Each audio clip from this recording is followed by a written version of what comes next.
Passano per gli uffici di Padova dell'azienda Zero le decisioni su come spendere al meglio i 9 miliardi di euro della sanità veneta.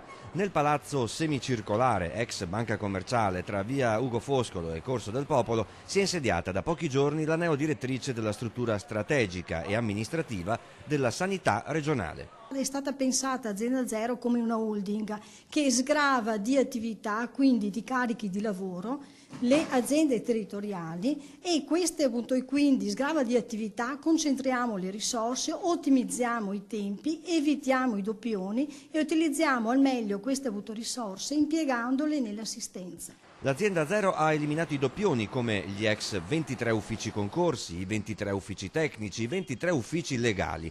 Ci sono in vista importanti revisioni di spesa come la gara di appalto del sistema informatico ospedaliero, quella per la gestione del calore in ospedali, distretti sanitari e uffici delle ULSS venete, il controllo della qualità della nostra sanità e i concorsi come quello molto atteso degli infermieri. Risparmi ci sono già stati dimostrati anche nell'espletamento di gare a livello centrale, centralizzato, quindi le economie di scala ci sono sicuramente. Obiettivo comunque è quello di utilizzare nel sistema al meglio le risorse e accentrando le professionalità specifiche. Molti uffici che oggi sono a Venezia troveranno posto a Padova, nella Casa Rossa dell'ULSS dietro la stazione, oggi in restauro. Ospiterà i servizi sanitari di Azienda Zero. Azienda Zero, oltre ai servizi tecnici amministrativi, infatti ha in organico delle unità operative dei servizi sanitari